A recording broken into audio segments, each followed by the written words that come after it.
The morning sky above Seoul turned dark as massive alien ships blocked out the sun. Captain Juan stood on the observation deck of Luna Station, watching Earth through the thick glass windows. His hands shook as he counted the enemy vessels. 300 ships, each one bigger than any building humans had ever made. The alien fleet had appeared without warning. One moment, the space around Earth was empty. The next moment, it was full of death. Juan pressed his communication device. "Control, this is Captain Juan. I need to speak with my sister immediately." "Sir, all communications to Earth are being monitored by the aliens. Are you sure?" "Do it now." The screen flickered, and Nari's face appeared. She was in her laboratory, deep under Seoul, surrounded by complex machines and bright lights. Her eyes were red from working without sleep. "Juan, thank God you're safe up there," she said. "The aliens have been broadcasting the same message for 3 hours now." "What do they want?" "Complete surrender. They gave us 72 hours to give up everything. Our weapons, our governments, our freedom. If we don't surrender, they will kill everyone on Earth." Juan felt cold anger growing in his chest. "What does the Defense Council say?" "They're meeting now. But Juan, I need to tell you something. Remember Project Prometheus? The one I couldn't talk about? Yes. They want me to finish it right now. They're giving me all the resources I need." Before Juan could ask what Project Prometheus was, another voice came through the station's speakers. It was the alien commander. "Humans of Earth." The voice was cold and mechanical. "I am Admiral Kithvar of the Velthani Empire. We have conquered 47 worlds. Every species we have met chose to surrender when they saw our power. You have 72 hours to do the same. Lay down your weapons, surrender your leaders, accept our rule. If you do not, we will burn your planet until nothing lives." The message ended. Silence filled Luna Station. Juan switched to the military channel. "This is Captain Juan. Where is Commander Day?" "Sir, Commander Day is preparing the fleet for battle." "What fleet? We only have 12 ships." "Yes, sir. 12 ships against 300. Juan wanted to laugh, but there was nothing funny about dying. "Connect me to Commander Day."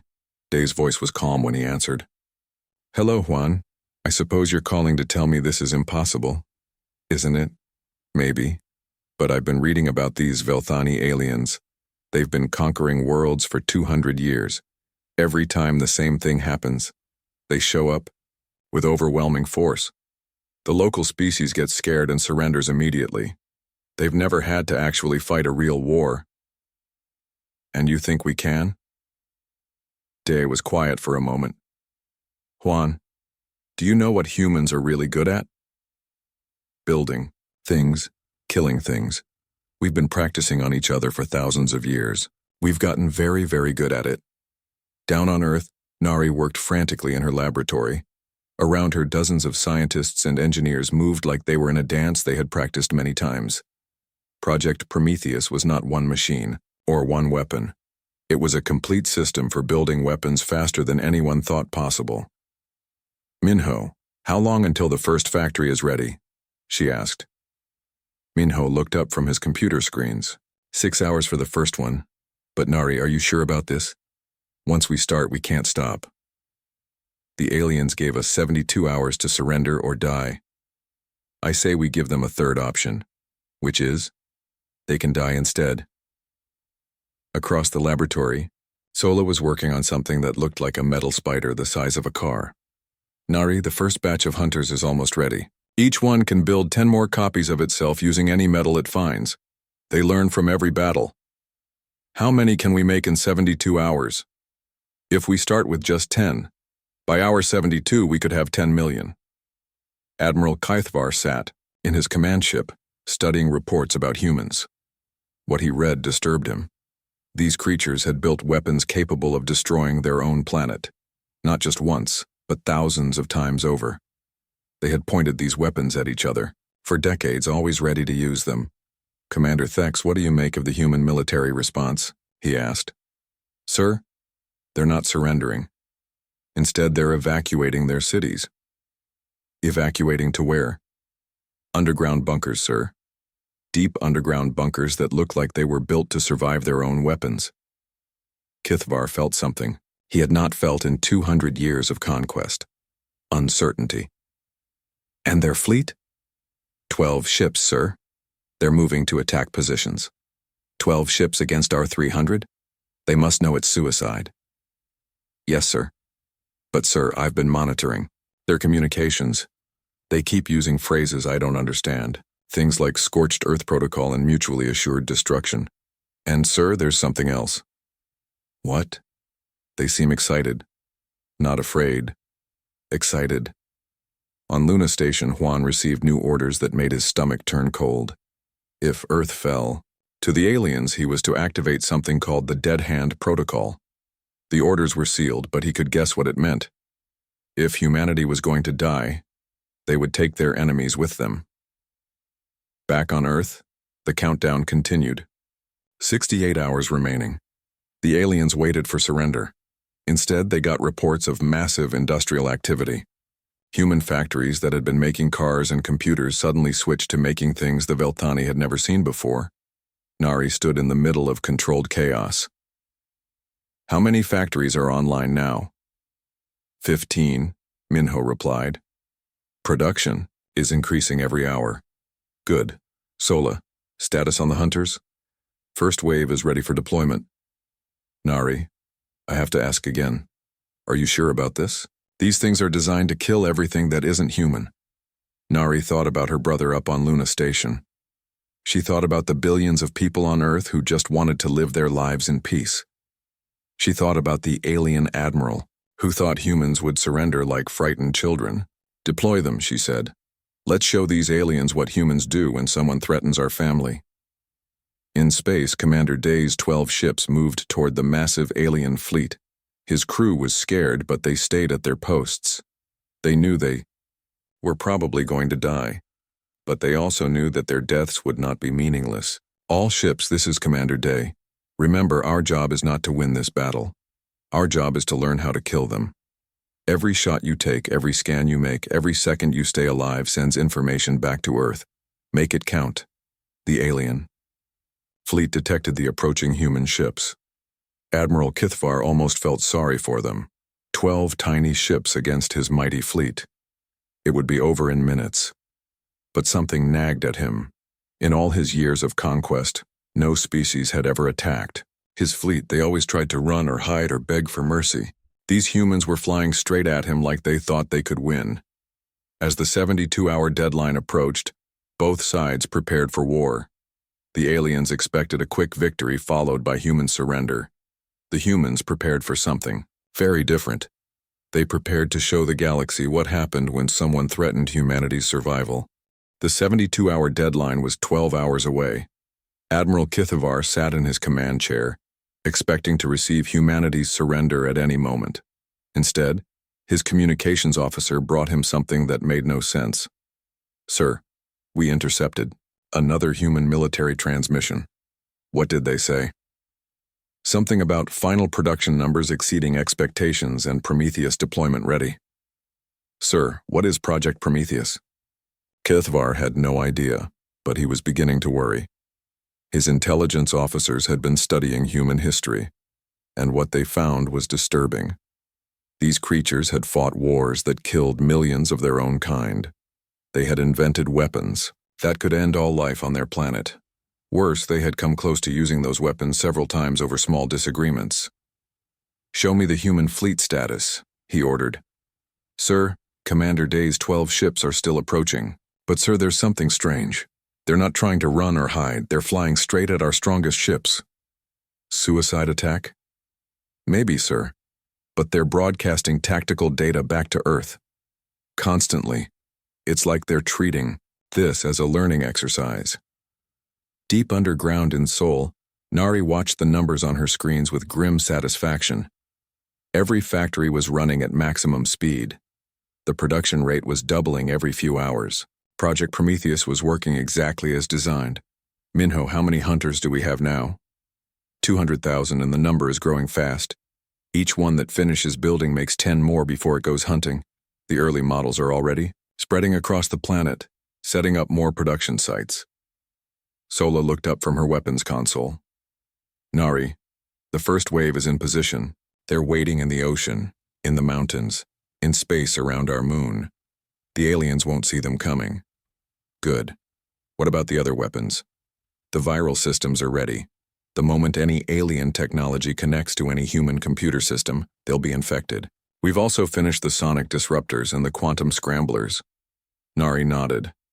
She had spent 3 years developing these weapons in secret, hoping they would never be needed. The human government had asked her to design ways to fight an enemy. That was more advanced than humanity.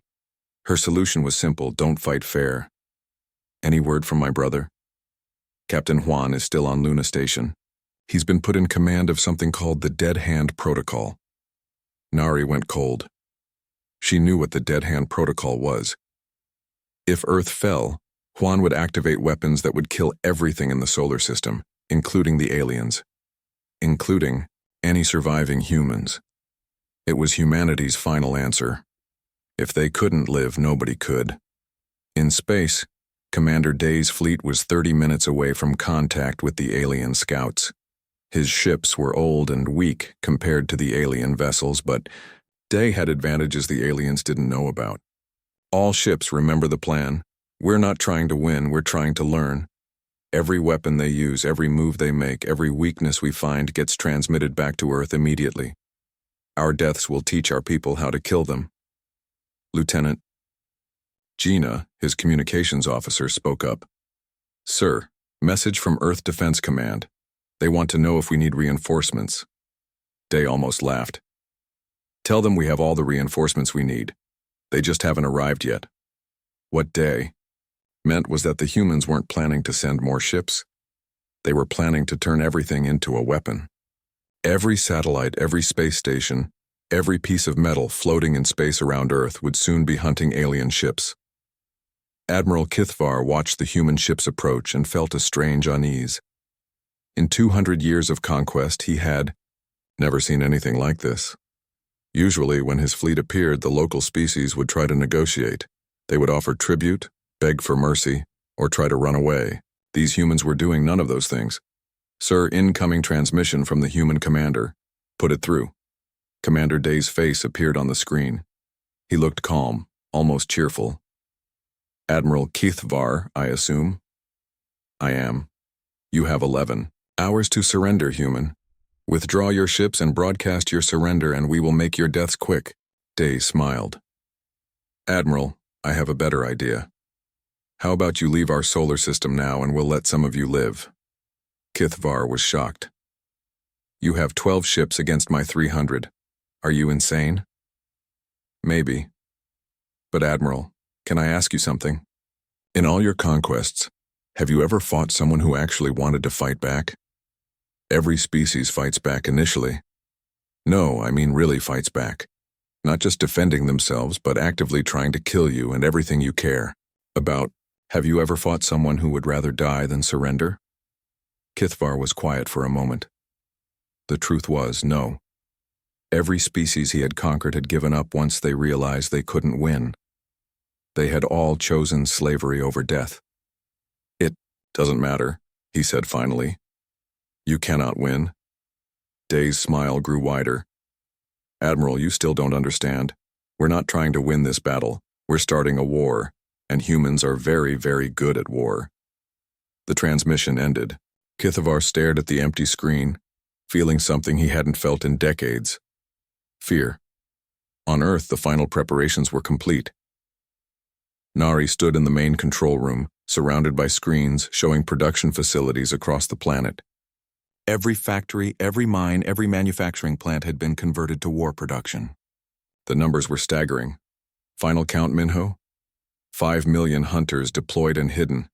10 million more will be ready within 6 hours of combat start. The viral weapons are loaded into every communication system on Earth. The sonic disruptors are positioned around every major city. And Nari, the big one is ready. The big one. Nari had hoped they would never build it. It was a weapon that could destroy planets. Not quickly, like the alien bombardment ships. Slowly, by turning the planet's own materials into more weapons. A planet-eating factory that built ships and weapons and more factories until there was nothing left. Load it into a stealth probe, she ordered.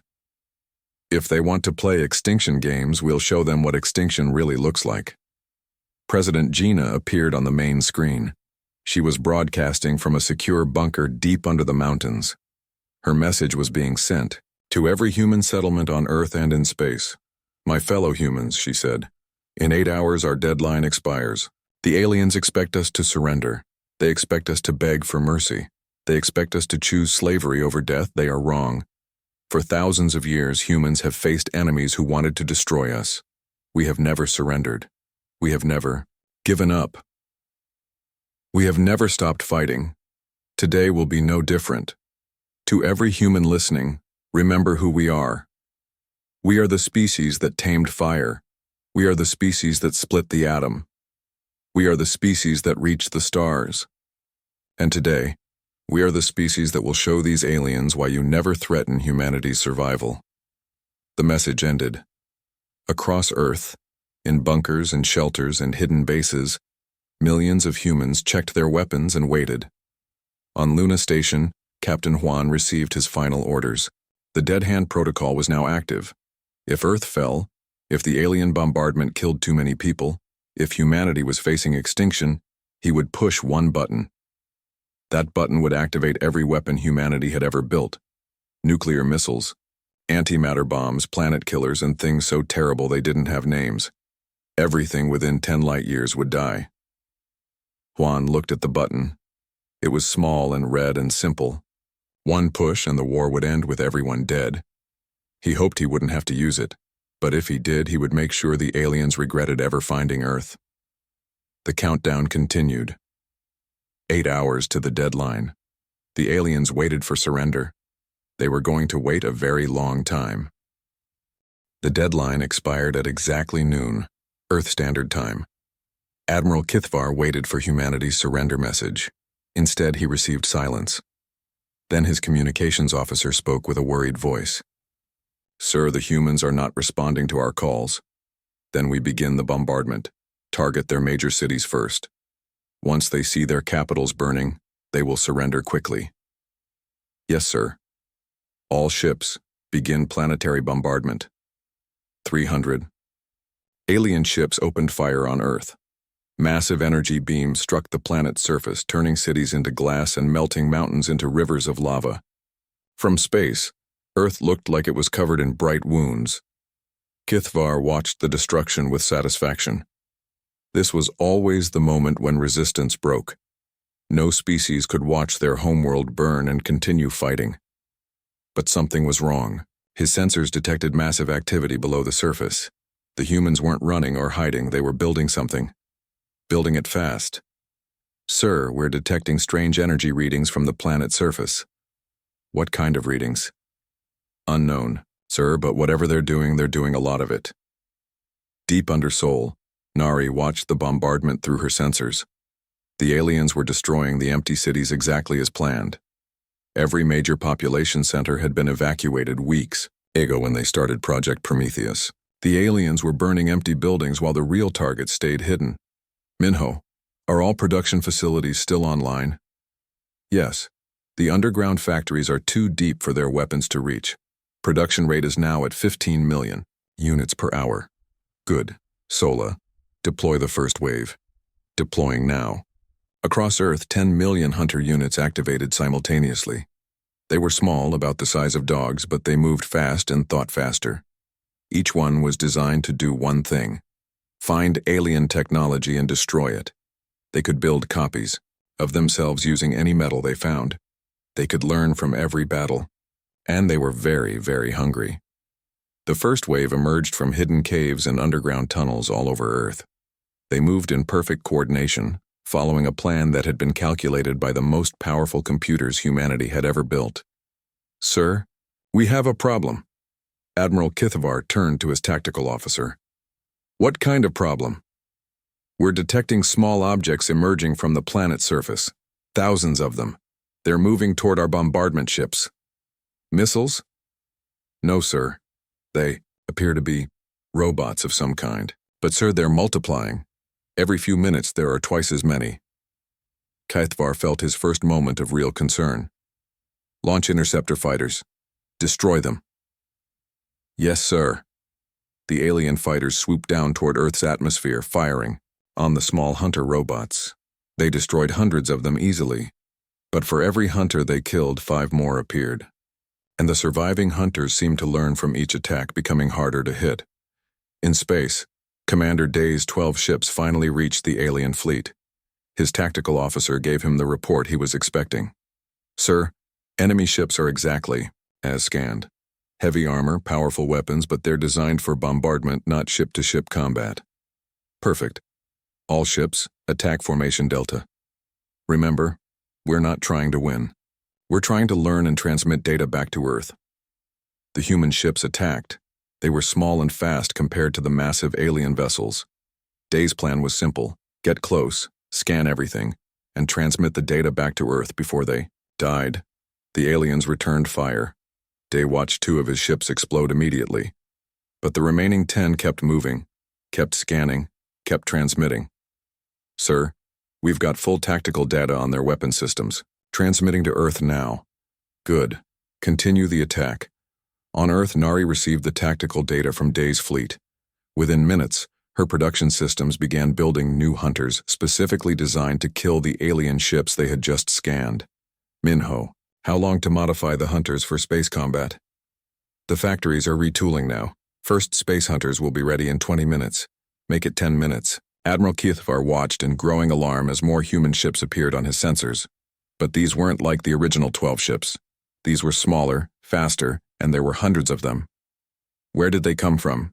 He demanded. Sir, we think they're being manufactured on the planet's surface. Our bombardment should have destroyed their industrial capacity, but somehow they're still building ships. How many ships? Sir, we count 800 now, and the number is growing. Kaithvar realized he had made a terrible mistake. He had assumed that destroying Earth's cities would break human resistance. Instead, the humans had evacuated their cities and hidden their real weapons underground. The bombardment had accomplished nothing, except making the humans angry. All ships, stop bombardment. Focus fire on the human fleet. But it was too late. The new human ships weren't just attacking randomly.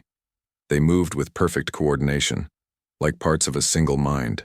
They struck the alien fleet from every direction at once, using weapons that the aliens had never seen before. Sola watched the battle from her underground command center. Nari, the space hunters are working perfectly. Each alien ship they destroy provides metal to build more hunters. How many alien ships have we destroyed? 37 so far, but Nari, I'm reading something strange. The alien ships aren't just military vessels. Some of them are colony ships. They brought their families. Nari felt a moment of doubt. Were they killing alien children? Then she remembered the ultimatum: surrender or face planetary sterilization. The aliens had been planning to kill every human on Earth, including children. Continue the attack, she ordered. If they wanted mercy, they shouldn't have threatened to exterminate us. The battle raged for 6 hours. By the end, Admiral Kaithvar's fleet of 300 ships had been reduced to less than 50. The humans had lost Commander Day's original 12 ships, but they now had over 2,000 vessels in space, with more being built every hour. Kaithvar sent a desperate message to Earth. Humans, we demand to negotiate. Call off your attack. President Gina's response was broadcast on all frequencies. Admiral, you gave us 72 hours to surrender or face extinction. We decline both options. Instead, we offer you a third choice. You can surrender to us. This is impossible. We are the Velthani Empire. We do not surrender. Then you can die. Captain Juan watched the battle from Luna Station. His orders were clear. If Earth was losing, activate the Dead Hand Protocol. But Earth wasn't losing. Earth was winning so completely that it was terrifying. The hunters had spread beyond Earth now. They were building factories on the Moon, on Mars, on every asteroid they could find. Each factory built more hunters, and each hunter looked for more aliens to kill. Sir, message from Earth Command. They want to know if you're ready to activate the next phase. Juan looked at his orders. The next phase was even more terrifying than the first. It involved sending hunters to every star system within 50 light-years of Earth. Not to explore, to hunt. Tell them I'm ready. Admiral HFY made one last desperate attempt to end the battle. He ordered his remaining ships to ram the human vessels, hoping to at least damage them before they died. It didn't work. The human ships simply moved out of the way, then swarmed over the alien vessels like hungry insects. Within minutes, the last of HFY's fleet was destroyed, but the humans weren't finished. The hunters that had consumed the alien ships began building something new, something bigger. They were constructing a massive factory in space, designed to build ships faster than anything ever seen before. Nari received the final battle report. All alien ships in our solar system have been destroyed. Total human losses, 12 ships and 43 ground installations. Alien losses, complete. What about their home systems? Minho looked up from his calculations. The hunters have found navigation data from the alien ships. We now know the location of every Velthani world. Good. Begin Phase 2. Nari, you sure? Phase 2 means we make sure they never threaten anyone again. Ever. Across human space, massive launchers began firing hunter pods toward distant stars. Each pod contained 1,000 hunters and a factory designed to build 1,000,000 more. The pods would take years to reach their targets, but when they arrived, they would do what hunters did best. They would hunt until there was nothing left to hunt. The Velthani Empire had expected humanity to surrender when faced with overwhelming force. Instead, they had awakened something that would not stop until every trace of their civilization was erased from the galaxy. The war was just beginning. 3 months after the destruction of Admiral HFY's fleet, the galaxy began to understand what humanity really was. Captain Juan now commanded a fleet of 10,000 ships, all built from the wreckage of alien vessels. His flagship was constructed from the hull of HFY's command ship, reinforced with human technology and armed with weapons that could crack planets in half. Sir, we're receiving surrender offers from 6 different star systems. His communications officer reported. What kind of offers? Complete submission. They want to give us everything. Their technology, their resources, their populations as slaves. They're begging us not to attack them. Juan studied the star map on his main screen. Red dots marked Velthani systems. Blue dots marked species that had offered surrender. Green dots marked species that had gone completely silent, hoping humanity wouldn't notice them. What are our orders from Earth? Accept no surrenders. Show no mercy. The Velthani Empire must be completely destroyed. All of it? All of it, sir. Every world, every ship, every trace of their civilization. President Gina was very clear. Juan nodded. He understood the logic. The Velthani had threatened to exterminate humanity. Now humanity would exterminate them. It was simple justice, but it required doing things that would have horrified him a few months ago. On Earth, Nari worked in a laboratory that had grown to cover most of what used to be South Korea. Project Prometheus had expanded beyond her wildest nightmares. The original factories had built more factories, which had built even more factories. Now the entire planet was one massive weapons production facility. Minho, production report. We're now building 1,000,000 hunter units per minute. The space factories are producing a new battleship every hour. And Nari, the special project, is ready. The special project. Nari had hoped they wouldn't need it, but the Velthani Empire was larger than they had first believed. Intelligence reports suggested they controlled over 200 star systems and had allies throughout the galaxy. Show me. Minho activated a holographic display showing a device that looked like a metal seed about the size of a baseball. We call it a world eater. You drop it on any planet with metal in the crust. It burrows down, builds a factory, and starts converting the entire planet into hunters and ships. It takes about 6 months to consume a world completely. How many are ready? 500, with more being built every day. But Nari, once we use these, there's no going back. Any planet they're deployed on will be completely destroyed. Nari thought about the alien ultimatum. surrender or face planetary sterilization. They had planned to kill every man, woman, and child on Earth. Deploy them. Target every major Velthani world. Meanwhile, Sola had been working on something even more terrible. She called them culture killers. Weapons designed not just to destroy alien ships and cities, but to erase their entire way of life. The first batch is ready, she reported to Nari. Viral programs that corrupt their computer systems, sonic weapons that drive their species insane, and psychological warfare packages that make them afraid to fight back. What about the memory erasers? Those are ready too. Once we deploy them, the Velthani won't just die. They'll forget they ever existed. Their history, their culture, their language, all of it will be wiped out. Nari approved the deployment. Humanity had learned that it wasn't enough to just defeat an enemy. You had to make sure they could never threaten anyone again. In the Waidana, outer rim of Velthani space, the first human hunter pods arrived at their targets. Each pod opened like a flower, releasing thousands of small robots that immediately began looking for metal to consume and aliens to kill. The Velthani colony on Xerion Prime had 40 million inhabitants. They were farmers and miners. Simple. People who had never hurt anyone. When the hunters arrived, they didn't care. They had been programmed with one simple rule. Anything that wasn't human was a target. The slaughter took 3 days. When it was over, Xerion Prime was empty except for millions of new hunters building ships and weapons from the metal bones of dead cities. Governor Thexval of the Xerion system sent a desperate message to the Velthani High Command. The humans aren't just killing our soldiers.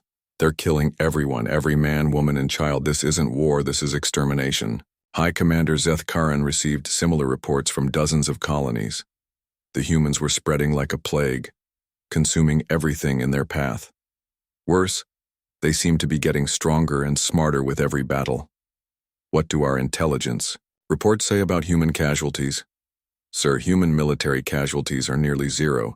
They're using robots to do all the fighting. Our weapons can't even hurt their ships anymore. It's like they adapt to everything we try. What about their homeworld? Sir, Earth is completely militarized now. Every factory, every mine, every city has been converted to weapons production. They're building ships faster than we can count. Them. Zeth Karan stared at the tactical display. In 6 months, humanity had gone from 12 ships to over 1 million. Their territory had expanded from 1 system to 50. At this rate, they would control the entire galaxy within a year. Do we have any allies left? No, sir. The Karathi Empire surrendered to the humans last week. The Nexus Federation has gone into hiding. The Theta Collective is offering the humans tribute. Everyone is too afraid to fight them. Captain Juan received a message that made him smile coldly. The Velthani High Command was requesting a meeting to discuss terms for ending the war. What terms are they offering? He asked his intelligence officer. Complete withdrawal from human space, payment of war reparations, surrender of their entire military fleet. They want to negotiate a peace treaty. What does President Gina say? Quote, "The time for negotiation ended when they threatened to exterminate our species. Continue the operation until every Velthani world is dead." Juan nodded. He had expected that answer.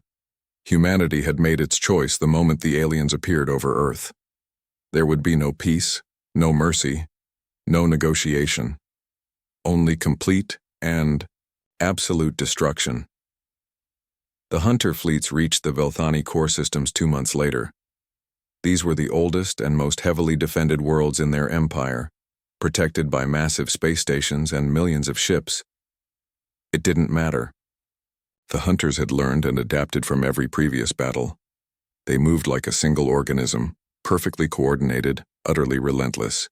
The Velthani threw everything they had at the approaching swarm. The hunters consumed it all and asked for more. Sola watched the final assault on the Velthani homeworld from her command center on Earth. They're requesting surrender again. Denied, Nari replied without looking up from her work. Deploy the World Eaters. The World Eaters struck the Velthani homeworld like metal raindrops. Each one burrowed deep into the planet's crust and began its work.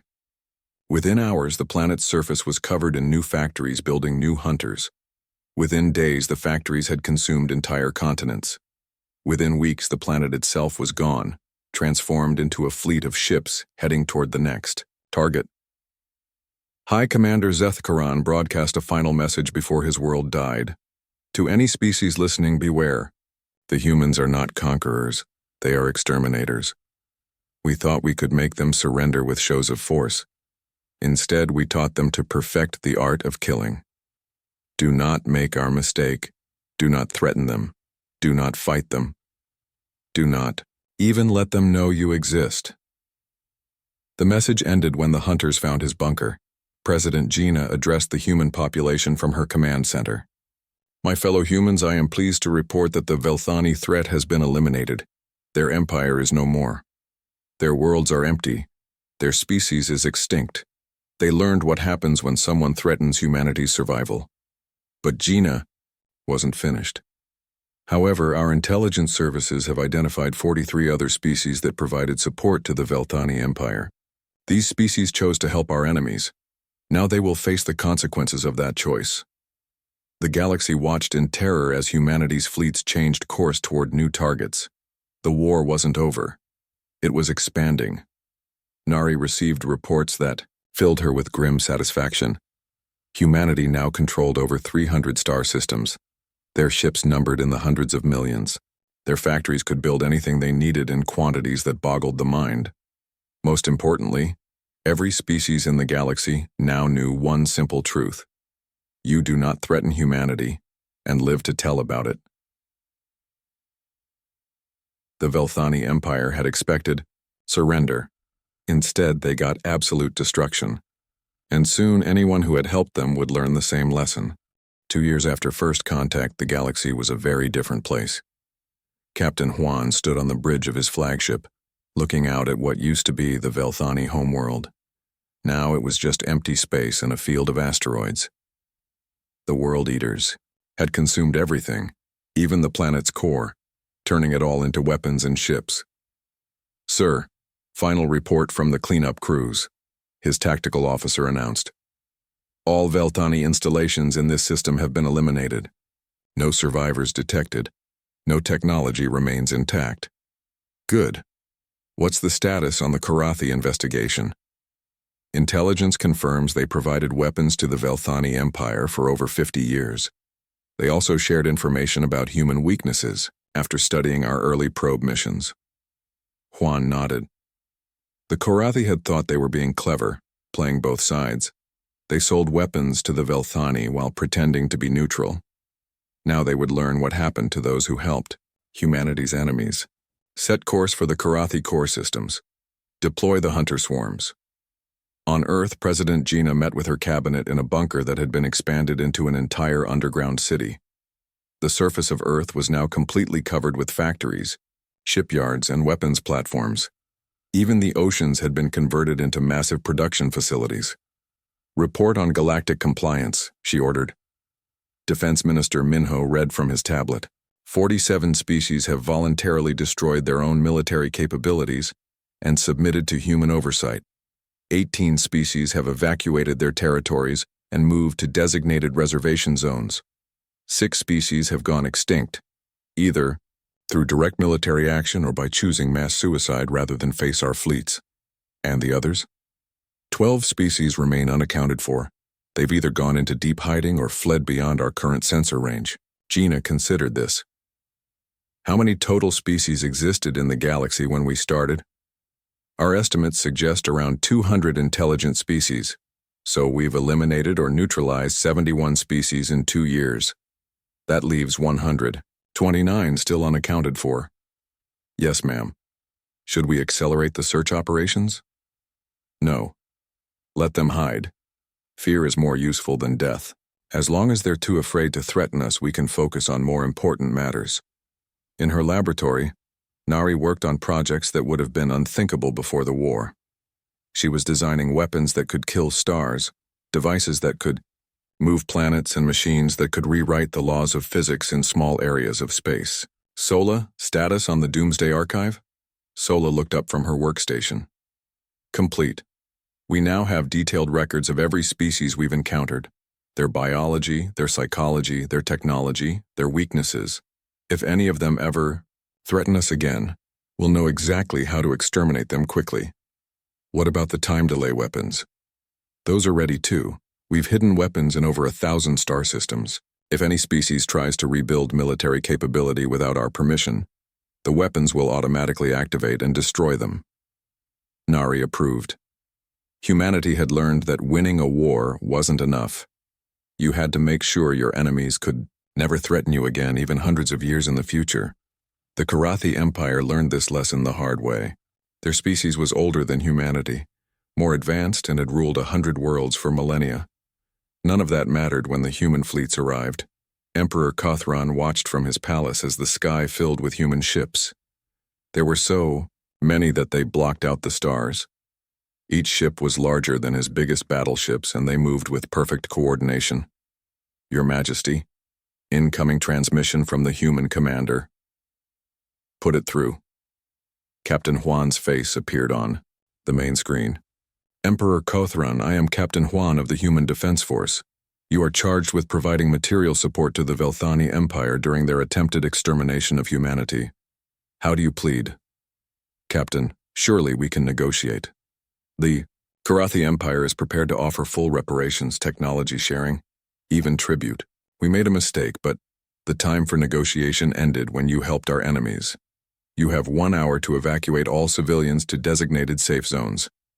After that, we begin planetary sterilization. Wait, we surrender. Complete surrender. Surrender is no longer an option. You chose sides in a war, Emperor. You chose the wrong side. The transmission ended. Kothran stared at the empty screen in disbelief. The humans weren't even angry. They spoke about exterminating his entire civilization the way someone might discuss taking out the trash. An hour later, the human ships opened fire. But they weren't using normal weapons. They were using something the Karathi had never seen before. Weapons that turned matter directly into energy. Entire cities vanished in flashes of light. Mountains were converted into pure power and redirected at the next target.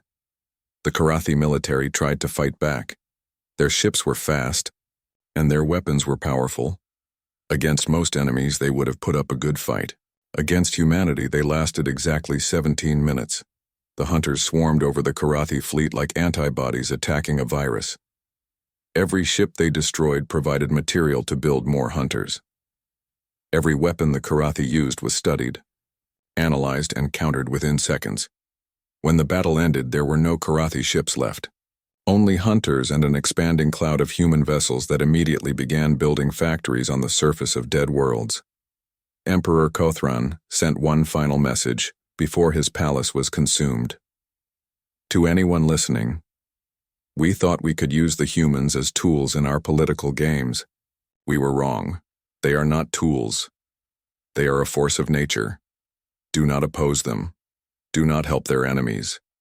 Do not even let them notice you exist. The humans have become something beyond war, beyond conquest, beyond mercy. They have become extinction itself.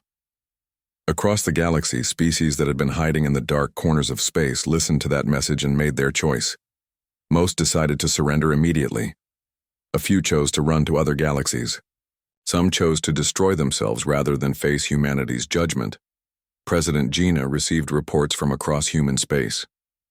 Ma'am, we've received formal surrenders from 38 additional species. They're offering complete submission in exchange for being allowed to exist in designated reservation areas. Terms: complete disarmament, mandatory population controls, all technology shared with human oversight, no space travel beyond their assigned systems. Essentially, they become our pets. Gina nodded. It was better than extinction, which was the only other option she was willing to consider. Accepted, but make it clear, any violation of the terms results in immediate species termination. In space around Earth, Captain Juan's fleet had grown beyond imagination. Millions of ships orbited humanity's homeworld, with millions more being built every day. The industrial capacity was so vast that they were running out of raw materials in their own solar system. Sir, recommendation from the Expansion Committee. They want permission to begin mining other star systems for materials. Approved, but maintain the quarantine zones. No species is allowed within 50 light-years of Earth without explicit permission. What about the deep space sensors? Status: we now have monitoring stations in over 10,000 systems. Anything larger than a small asteroid moving through human-controlled space gets tracked and identified immediately. Juan was satisfied. Humanity had learned from the Velthani surprise attack. It would never happen again. They now knew about every ship, every station, every significant piece of technology in their territory. More importantly, they had established the principle that would govern the galaxy for the foreseeable future. Humanity was the apex predator, and every other species existed only because humans allowed it. The war had ended not with a peace treaty but with complete human dominance. The Velthani Empire was extinct. Their allies were extinct. Their trading partners were either extinct or living in human-controlled reservations. Several other species that had shown any sign of military capability had been preemptively eliminated, just to be safe. Nari finished her final project, a weapon that could destroy entire galaxies if needed. She hoped they would never have to use it, but she was glad they had it.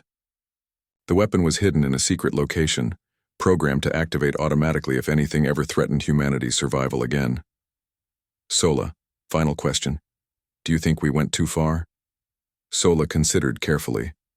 Nari, they threatened to kill every human being alive, every man, woman, and child on Earth. They didn't want our territory or our resources. They wanted us extinct. What we did to them, it was exactly what they planned to do to us. But we killed billions of innocent civilians. They would have killed billions of our innocent civilians. The only difference is we won and they lost. Nari nodded. It was a harsh logic, but it was the logic of survival. Humanity had faced extinction and chosen to become extinction instead. The galaxy was safer now, even if it was also much emptier. Years later, when new species evolved or developed space travel, they would find a galaxy dominated by one simple rule: do not threaten humanity. Species that followed this rule were allowed to exist. Species that violated it disappeared so completely that it was as if they had never existed at all. The aliens had expected surrender when they arrived at Earth. Instead, they discovered what happened when you backed a species into a corner and gave them only two choices: submit or die.